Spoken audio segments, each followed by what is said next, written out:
Olá, meus queridos, a graça e a paz do nosso Senhor Jesus Cristo. Seja bem-vindo a mais um vídeo do nosso canal e hoje nós vamos fazer um devocional no livro de Atos, no capítulo 14, versículos 21 a 28. Diz a palavra do Senhor: eles pregaram as boas novas naquela cidade e fizeram muitos discípulos. Então voltaram para Listra, Icônio e Antioquia, fortalecendo os discípulos e encorajando-os a permanecer na fé, dizendo: é necessário que passemos por muitas tribulações para entrarmos no reino de Deus.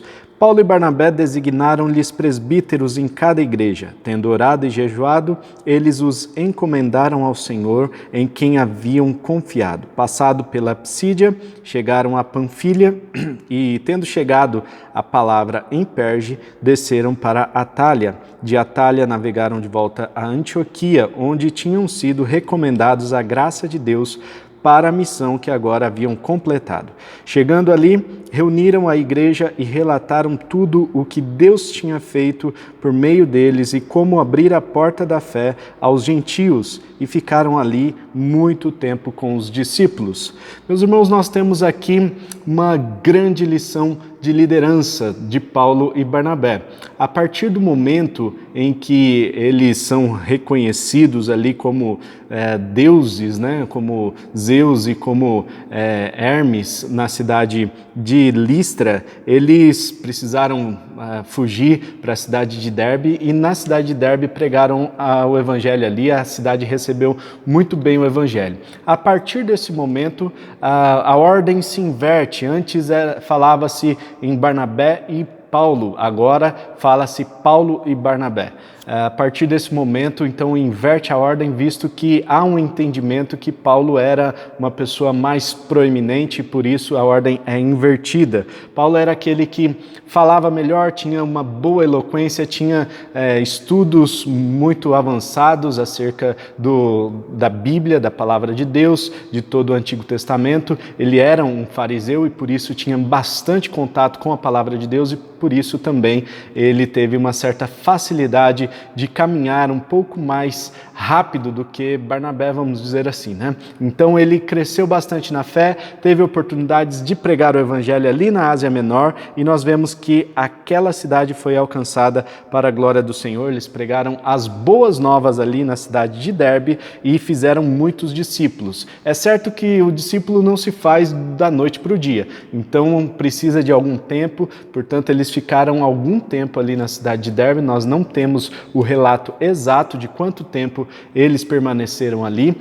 No entanto, nós temos aí um cálculo aproximado de que essa primeira viagem missionária tenha durado 2 anos, essa viagem toda. E, portanto, nós podemos imaginar que pode ser que ele tenha ficado aí cerca de 3 a 6 meses na cidade de Derbe. Nós não temos informações precisas quanto a isso. Os estudiosos chutam aí um período de tempo para que a gente tenha um entendimento melhor acerca dessa questão da primeira viagem missionária. E essa primeira viagem missionária vai até a cidade de Derbe. Se ele fosse de Derbe para Antioquia via terrestre, ele estava muito próximo já de Antioquia. Ele fez uma rota circular e ele poderia voltar para Antioquia ali por via terrestre. No entanto, ele resolve, com Barnabé, passar por todas as cidades que eles passaram antes, fortalecendo os irmãos na fé e estabelecendo presbíteros. Então nós vemos aí a importância de uma igreja estar estabelecida com uma liderança fortalecida, com presbíteros, com pastor, né? Presbítero naquela época é atualmente a figura do pastor.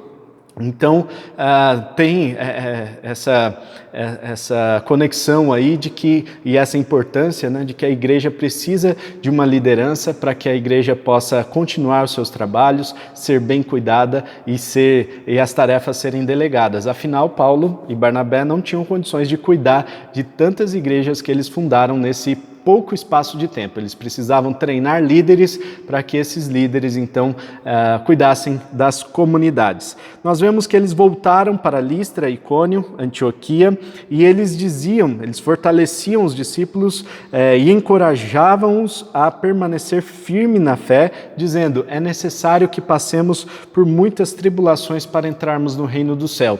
Essa mensagem, meus irmãos, não é uma mensagem muito atrativa. Inclusive nos dias de hoje, em que as pessoas buscam a teologia da prosperidade, buscam o evangelho apenas para adquirir bens para si, em busca das bênçãos de Deus e não em busca do Deus das bênçãos. E por isso é uma mensagem muito impopular. No entanto, é uma mensagem verdadeira, que não há vida fácil para que a gente alcance o reino de Deus. Não há vida fácil depois que se torna cristão. Muita gente pensa assim: eu aceitei a Jesus e a partir de agora eu estou livre de toda e qualquer tipo de provação. Ao contrário, quando você aceita Jesus, é possível que as tentações aumentem em relação a você, visto que agora os seus olhos estão mais aguçados em relação à tentação, em relação às provações.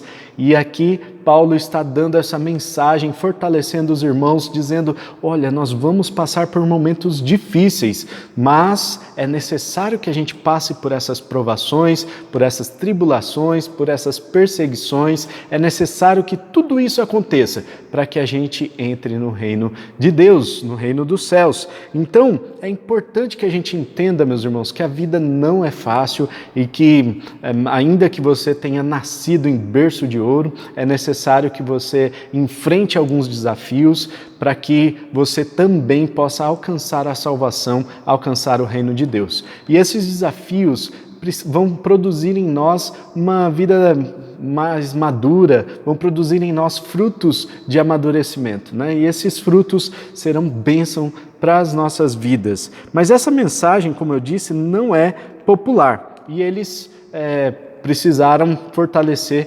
os líderes ali que eles foram estabelecendo em cada igreja. E é interessante a forma como eles estabeleceram esses líderes. Eles oraram e jejuaram, buscaram ao Senhor. E aí fica a mensagem para os pastores, para os líderes que podem estar assistindo a esse vídeo. É necessário orar e jejuar para que os seus líderes sejam escolhidos, para que eles sejam estabelecidos. É necessário que a gente coloque o nome de cada um em oração para que Deus direcione, para que Deus levante. Afinal, essa igreja, a igreja a qual nós servimos, ela pertence a Deus, ela é do nosso Deus. E é interesse do próprio Deus manter essa igreja viva para que o seu evangelho seja expandido. E se é interesse do próprio Deus, ele vai levantar a pessoa certa e ele vai direcionar conforme a vontade dele. Basta termos fé, orar e jejuar, buscando ao Senhor. E assim eles vão para a Psídia, chegando a Panfilha, pregaram a palavra lá na cidade de Perge, desceram para Atália e de Atália eles navegaram para Antioquia. Então eles voltaram provavelmente para Jope ou Seleucia, né, e ali na região já de Israel, e depois subiram para a Antioquia da Síria. Bom, por que eles foram para a Antioquia da Síria? Foi de lá que eles saíram, foi a igreja que enviou eles. Então era necessário que eles voltassem para a igreja de Antioquia da Síria para trazer relatório para essa igreja. E foi muito legal, porque o relatório foi muito bom, né? Chegando ali, reuniram a igreja e relataram tudo o que Deus tinha feito por meio deles e como abrir a porta da fé aos gentios, e ficaram ali muito tempo com os discípulos. Então, o relatório da equipe missionária foi o melhor possível, né? Embora tenham enfrentado vários desafios, vários percalços aí no caminho, eles romperam com todos esses desafios e eles venceram esses desafios, apresentando um relatório da graça de Deus que foi manifesta na vida deles e como o evangelho foi expandido não apenas para os judeus, mas também para os gentios. E é interessante pensar nessa questão de relatório, porque o relatório é uma tarefa da liderança. é uma tarefa importante da liderança. Então, Paulo está nos dando aqui uma lição muito importante sobre liderança. Aliás, várias lições de liderança, né? Então, ele estava ali cumprindo a sua missão, cumprindo o seu projeto. Eu falo Paulo aqui, mas é a equipe missionária, né? Paulo, Barnabé e alguns outros que também acompanharam a equipe e não são relatados aqui. Mas eles cumpriram com o objetivo deles, a missão foi dada, a missão foi cumprida, né? Então eles fizeram discípulos por onde quer que eles passaram, criaram vínculos de relacionamento. Essa é a melhor forma de criar discípulo. Discípulo não é apenas um encontro, o discipulado não é um estudo bíblico, mas é você criar vínculo de relacionamento de forma que você vai levar esse relacionamento para o resto da sua vida, né? Marcas que você vai deixar na vida da pessoa, marcas estas que vão fazer com que a pessoa cresça e se lembre nos momentos difíceis daquelas ocasiões em que você falou para ela, aconselhou, você fez o estudo bíblico, você concordou, orou junto, enfim, vai ser um fortalecimento na fé, né? Então, fizeram discípulos, eles resistiram fortemente às provações. Ele pregava o evangelho, um evangelho impopular, mas o evangelho genuíno, o evangelho que é a boa nova da palavra de Deus, né? A boa nova do nascimento, da vida, da morte e ressurreição de Cristo, e isso é o evangelho. E o evangelho fortalece as pessoas, o evangelho que transforma as pessoas. E nós precisamos entender que hoje em dia muitas pessoas estão pregando um evangelho água com açúcar, né? Mas nós não precisamos nos preocupar com essas pessoas, porque o evangelho, importa que o evangelho seja pregado. No entanto, nós precisamos pregar o evangelho integralmente e nós precisamos buscar esse fortalecimento que só o evangelho pode dar, esse alimento sólido que é o evangelho, que é a palavra de Deus para as nossas vidas. Que eu e você tenhamos este alimento sólido e tenhamos essa paixão pela palavra de Deus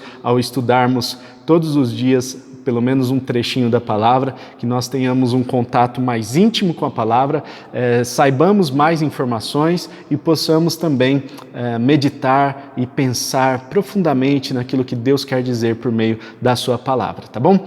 E vamos aqui formar aquele exército de pessoas que leem a palavra de Deus, que estudam a palavra de Deus, que são apaixonadas pela palavra de Deus, amém? Vamos orar? Pai Celestial, muito obrigado pelo dia de hoje, que o Senhor continue nos abençoando, cuidando de nós. Ó Pai, que nós possamos ser direcionados, guiados pelo Teu Santo Espírito em tudo que nós fizermos. E nós queremos, ó Deus, ser testemunhas das coisas maravilhosas que o Senhor tem feito por nós, das bênçãos que o Senhor tem derramado, que o Senhor nos dê a oportunidade também de relatar, ó Deus, a graça de Deus que é derramada sobre as nossas vidas, que nós tenhamos essa oportunidade de relatar às outras pessoas, relatar às outras comunidades, compartilhar desse amor tão grande que o Senhor tem para conosco. Nós oramos, ó Deus, para que hoje seja um dia especial, que nós tenhamos a Sua presença nos acompanhando em nome de Jesus. Amém e amém.